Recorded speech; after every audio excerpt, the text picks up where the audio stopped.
আসসালামু আলাইকুম। হ্যালো সুপ্রিয় দর্শক বন্ধুরা। আজ একটি ব্লগ করতে যাচ্ছি প্রাকৃতিক সৌন্দর্যের লীলাভূমি নেত্রকোনা জেলার কলমাকান্দা থানায় পাঁচগাঁও পাহাড়ে। ইতিমধ্যে আপনারা অনেকেই শুনেছেন এই পাহাড়ের কথা। বন্ধুরা, প্রকৃতি কন্যা নেত্রকোনার দর্শনীয় স্থানগুলোর মধ্যে অন্যতম এই কলমাকান্দা পাঁচগাঁও পাহাড়। বন্ধুরা, এই পাঁচগাঁও পাহাড়ের সৌন্দর্যে পর্যটকরা এতই বিমোহিত হয়েছে যে প্রতিদিন হাজার হাজার পর্যটক পুরো বাংলাদেশ থেকে ছুটে আসতেছে এই পাঁচগাঁও পাহাড়ের সৌন্দর্য অবলোকন করতে।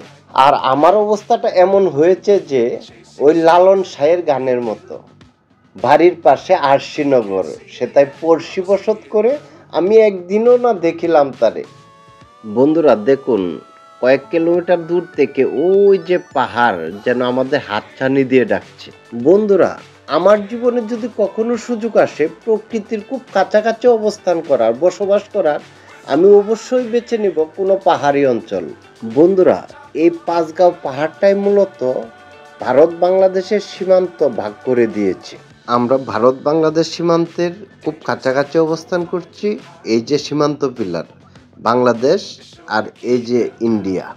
চলুন বন্ধুরা দেখি এই পরন্ত বিকেলে কতটুকু পাহাড় ট্রেকিং করা যায়। বন্ধুরা, ভিডিওতে যতদূর দেখেছি এবং শুনেছি ভিতরে একটা ঝর্ণা আছে। আমার টার্গেট ওই ঝর্ণা পর্যন্ত যাব। যেহেতু পরন্ত বিকেল সেহেতু হয়তো পর্যটকদের ঢুকতে দিচ্ছে না। দেখি কোনো উপায় বের করা যায় কিনা। প্রথমে রিকোয়েস্ট করব, যদি না দেয় পরে বিকল্প রাস্তা বের করব। ওয়াও, ছবিতে যেটুকু দেখেছি তার চেয়েও সুন্দর। এই যে দেখুন, ওরা ট্রেকিং করে কত উঁচুতে উঠে গেছে। মাশাআল্লাহ, প্রকৃতির সান্নিধ্যে আসতে কার না ভাল লাগে। চারপাশের দৃশ্য দেখছি আর চিন্তায় পড়ে যাচ্ছি কেমনে ঢুকবো। ওয়াও, এখনো পর্যটক আসতেছে। এই যে দেখুন, ওরা গ্রুপ গ্রুপ করে আসতেছে। মূলত পাহাড়ের ভিতরে ঢোকার রাস্তা এটাই। ভিতরে একটা গিরিখাদ আছে। আমি এসেছি আর আমার সাথে এসেছে আমার কাজিন এমদাদুল হক মিলন।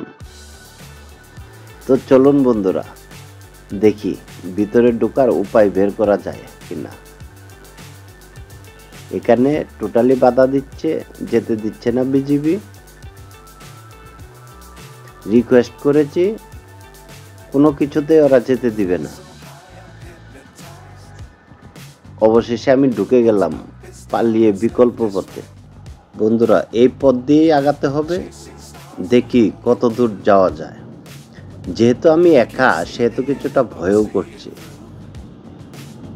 অনেকটা গহীনে চলে আসলাম। বর্ষা মৌসুমে এদিক দিয়ে পাহাড়ি ঢল প্রবাহিত হয় কলকল শব্দে।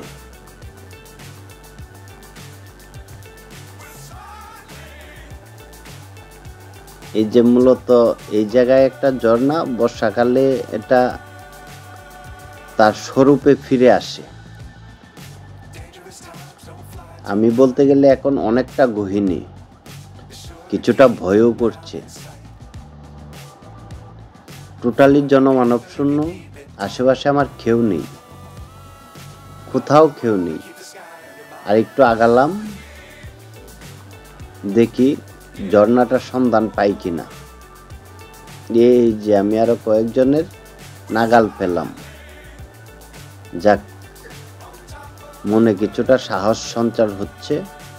কিন্তু আমার টার্গেট আরেকটু ভিতরে যাওয়ার। দেখি ঝর্ণাটার সন্ধান পাই কিনা। এই যে ঝর্ণার পানি প্রবাহিত হচ্ছে এদিক দিয়ে। আমি আর একটু ভিতরে আসার পরে আর কাউকে খুঁজে পেলাম না। এই যে বন্ধুরা, এখানে মূলত বর্ষাকালে ঝর্ণাটা দেখা যায়। ঝিঝি পানির কলকল শব্দ আমি শুনতে পাচ্ছি। যেহেতু ভিডিওটা এডিটিং করা, আপনাদেরকে শোনাতে পারলাম না, দুঃখিত। যাক, এখন ফেরার পালা। দেখি কিভাবে যত দ্রুত সম্ভব ফেরা যায়।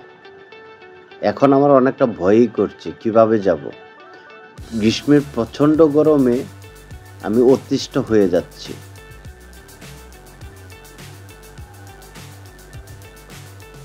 সো বন্ধুরা, পাঁচগাঁও পাহাড়ের ভিতর থেকে আপনাদেরকে স্বাগত জানাচ্ছি। জানি না ভিডিওটা আপনাদের কেমন লাগছে। সবাই আমার জন্য দোয়া করবেন, আমাকে সাপোর্ট করবেন। আল্লাহ হাফেজ।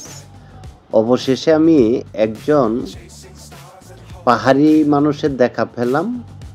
তার দেখানো পথেই আমি দেখি ফিরে যাই। যাক, ওনাকে দেখে অনেকটা ভালো লাগছে। উনি রোজ সকালে পাহাড়ের ভিতরে চলে যায়, ওখান থেকে কিছু বেতের লাঠি সংগ্রহ করে আবার সেগুলো বাজারে বিক্রি করে। ওই যে আমরা ছোটবেলায় একটা কাটুরের গল্প পড়েছিলাম, অনেকটা ওই রকমই। ওনার গায়েও জামা তেমন একটা নেই, সুখী মানুষের জামা বড়ই অভাব বর্তমান সময়ে। যাই আর দেরি না করি, যত দ্রুত সম্ভব আমি বেরিয়ে যেতে চাই, কারণ একা একা অনেকটা ভয় করছি।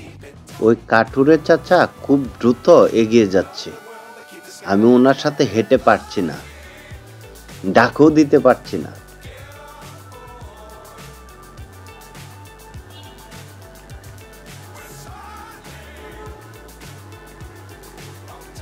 যেহেতু পাথুরের রাস্তা, সেহেতু খুব সাবধানে এগুতে হবে। পা পিছলে গেলে আর রক্ষে নেই, হয়তো এখানে আমার পড়ে থাকতে হবে। বন্ধুরা, যেহেতু গ্রীষ্মকাল, প্রচণ্ড গরম, আমার খুবই পানি পিপাসা পাচ্ছে, কিন্তু এখানে স্বচ্ছ পানি আমি আনতে ভুলে গেছি, যার জন্য খাওয়া যাচ্ছে না। বন্ধুরা, অবশেষে আমি পাহাড় থেকে নিরাপদে বের হতে পেরেছি। দেখুন, সূর্য পশ্চিম আকাশে ডুবে যাচ্ছে। এই যে আমার মামাতো ভাই, সে ভিতরে ঢুকতে পারে নাই বিধায় আমার সাথে অনেকটা রেগে আছে। সো কিছু করার নাই, আমি পালিয়ে ঢুকেছি, সে পারে নাই, ধরা পড়ে গেছে। বন্ধুরা, এদিকটায় একটা বট গাছ আছে, শতবর্ষী বট গাছ, খুবই পুরনো, অনেক বড় একটা বট গাছ। এটাকে বলা হয় চন্দ্রডিঙ্গা। এখানে কথিত আছে চাঁদ সদাগরে এখানে ওনার ডিঙ্গা ভিড়িয়েছিল এই পাহাড়ের পাদদেশে, তাই পাহাড়টার নাম হয়েছে চন্দ্রডিঙ্গা। এখানে হিন্দু ধর্মাবলম্বীদের ছোট্ট একটা মাজারের মতো আছে।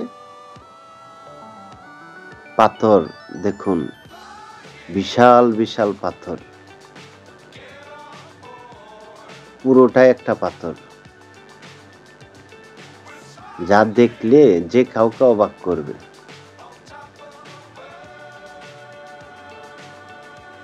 সন্ধ্যায় এখানে মোমবাতি জ্বালানো হয়।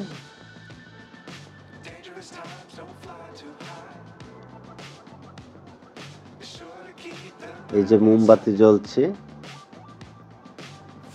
বিশাল বড় একটা পাথুরে পাহাড়,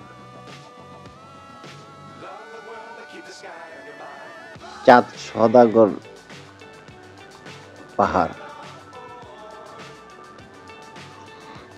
ওকে বন্ধুরা, সবাই ভালো থাকবেন,